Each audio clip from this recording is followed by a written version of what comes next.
Hello, everybody. This is Professor Lambert on business valuation of privately held companies. This is our introductory lesson. And in this lesson, we're going to talk about what is a privately held company, why do people need to value them, who does those valuations, and who reads them. So the overall question is, who cares? Who cares about valuation of privately held companies? We're going to get right into that. Let's start, though, by talking about the difference between a publicly traded company and a privately held company. Publicly traded companies are those companies that you can buy or sell on the New York Stock Exchange or the NASDAQ, some sort of market. And the interesting thing about publicly traded companies is there's a lot of pricing transparency. You know what the price is of a publicly traded company when the stock markets are open. Also, there's liquidity in these publicly held company markets.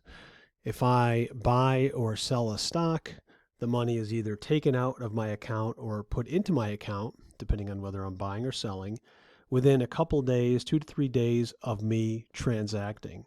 So I can transact on a Monday, and by end of day Wednesday, that money is in my account if I was selling a stock. This is in contrast to privately held companies where there is no pricing transparency. People don't know what a privately held company is worth until a business appraiser goes in and determines the value. There's also not liquidity in privately held businesses. You don't just decide to sell it on a Monday and have cash on a Wednesday. You have to find a buyer. You have to negotiate with that buyer. The buyer has to investigate the company to make sure if they're buying it that they're not making a mistake. They need to know everything about the company, its legal liabilities, its profitability, its growth potential, how much debt it has, a whole bunch of things that we're going to talk about in future lessons here. So privately held companies lack liquidity and they lack price transparency. And also they lack audited financial information oftentimes. So publicly held companies are required to have an audit of their financial statements. An audit is performed by a CPA firm, and the auditor expresses an opinion as to whether that company's accounting records have been prepared in accordance with GAAP, generally accepted accounting principles. Privately held companies have no requirement to have an audit of their financial statements. So a lot of times when you're valuing a privately held company and you ask for the financial statements, you'll get a set of tax returns. Now, tax returns are prepared in accordance with the tax code, which is not generally accepted accounting principles. The tax code is created by the legislative branch of the U.S. government, so Congress, and GAAP is created by the bodies that govern accounting rules, the FASB, Financial Accounting Standards Board in the United States. So the information quality related to the financial statements is very different for a publicly traded company than a privately held company. So now let's get into why people need business valuations of privately held companies. The first reason is buying or selling a business. If I were selling my business, I'm ready to retire, I'd want to know what should I get for this business? What is it worth? Many business owners do not know what their company is worth. And likewise, if you had an offer to purchase a privately held business, you'd want to know what should you pay for it. So that's what business appraisers do. Business appraisers are people who perform valuations of privately held companies for all these various reasons. Another reason people need business valuations is when a marriage breaks up. So that's called divorce, or a less a harsh way to say it is a matrimonial dissolution. So when that happens, the parties to the marriage tally up the value of all their assets, and if you have a privately held business that one of the parties owns, or both of them may own it, you have to come up with a value for that so it can be part of the division of assets due to the marital dissolution. Shareholder disputes also emerge when there are multiple owners in a business. Occasionally one of those owners will sell for various reasons, and there might be a dispute over value. So a business appraiser will be hired to determine the value of the interest that is being bought or sold. And some of those disputes, and this is true of divorce also, some of those disputes go all the way to court. Some are settled by arbitration panels, which means they don't go to in front of a judge in court. And some are settled through negotiation of the various parties in a more cooperative way. Buy-sell agreements are legal documents that govern the transition of ownership interests in the company and also may restrict who can own a company. So a buy-sell agreement is usually prepared by an attorney, and the parties that own the various classes of stock in a company will sign that agreement, and it'll say things like, hey, if somebody gets divorced, we will not let this stock go to the hands of the spouse. So in other words, we will buy back any shares that would go to another spouse, or if somebody were to die, a business owner, and that person's business interest may get passed on to heirs, a buy-sell agreement can prevent that from happening. They can say, look, we will buy back an owner's equity interest upon their death, because they want to be very careful about who becomes an owner of the company. Estate and gift taxes are two other reasons why people need business valuations. Estate taxes are triggered on someone's death. And if your estate is large enough, it can be taxed at the federal and at various state levels as well. So the estate tax is a tax on wealth transfer on someone's death. It's not a death tax, which you'll hear during election years when there's a lot of political rhetoric being bandied about. And estate taxes are simply a wealth transfer tax. Gift taxes are also a wealth transfer tax, but that tax is triggered when assets are transferred during someone's life. Employee stock ownership plans is another reason. That's another benefit plan that requires a business valuation of a privately held company. In an employee stock ownership plan, the owners sell shares of stock in the company to all employees.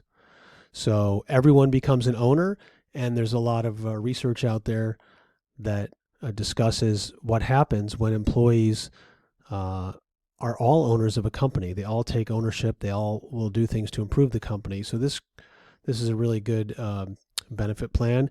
And then recapitalizations are changes that occur to the ownership stake of a company. So for instance, if a company wants to take its common stock and create a class of non-voting common stock. So in other words, common stock, it'll share in all the economic rights of the other class of voting common stock, but when it comes time for a matter to be voted on, the non-voting stock will not be able to vote. That's an example of a recapitalization, when you take the stock of a company, you change the character of certain shares, and you value the company at that point in time. So who does valuations, and what kind of credentials or background do they have? Well, accountants are one group of people that do valuations.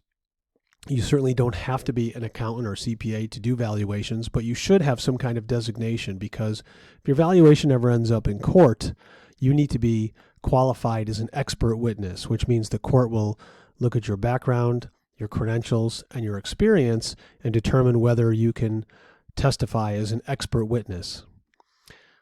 So one such credential is called the ABV, Accredited in Business Valuation Designation. This is administered by the AICPA, the American Institute of Certified Public Accountants. The ASA, or Accredited Society of Appraisers, has a designation called ASA, which stands for Accredited Senior Appraiser. And one of the requirements you need to have that designation is 5 years of business valuation experience. The CFA Institute offers the Chartered Financial Analyst designation, or CFA. That's usually something that's earned by people who work on Wall Street, stock pickers, equity analysts type of people. The National Association of Certified Valuation Analysts, or NACVA, offers a designation called the CVA. And you can also go into investment banking, in which case you might not have a formal credential, or you might have the CFA if you go down that route, but you'll have certainly a lot of experience in real transactions between buyers and sellers. But the whole idea that I'd like you to take away from this slide is that business appraisers are a fragmented industry. There's a lot of people offering designations. Some have do valuations with no designations. But again, if you're going to go into this business, you should have a credential. So who reads valuation reports? Well, buyers and sellers are the big readers. If I'm buying or selling a business and I hire someone to do an appraisal, I want to know what value they came up with and how they got there.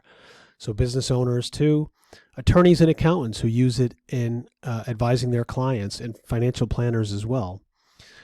Judges read valuation reports for matters that go to court, and those can be shareholder disputes or matrimonial dissolution matters. The IRS reads valuation reports when it comes to estate taxes or gift taxes, because those are tax returns audited by the IRS. The Department of Labor reads valuation reports with respect to employee stock ownership plans, or ESOPs.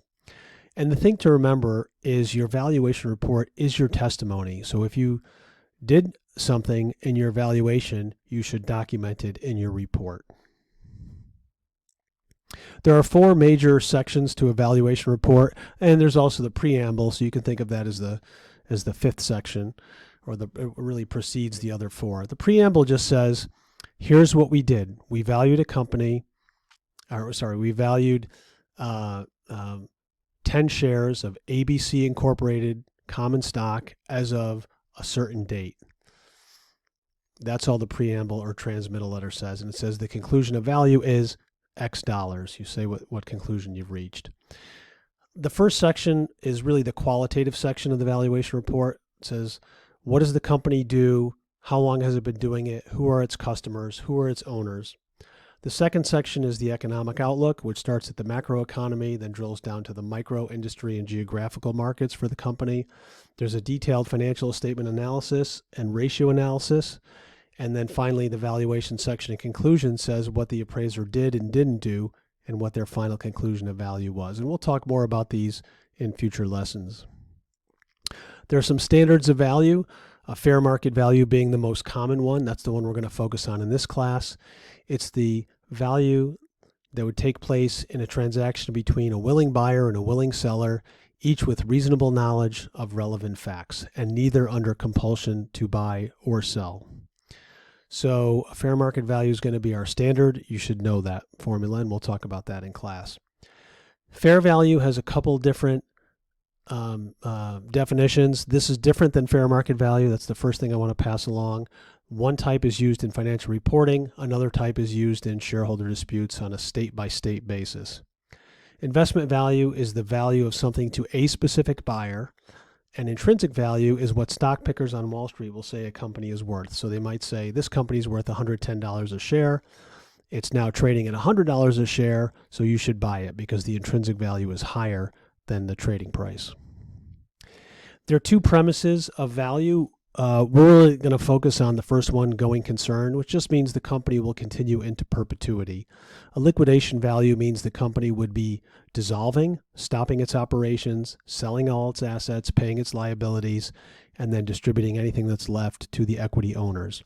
99.99% of the time, you're going to be doing a going concern value.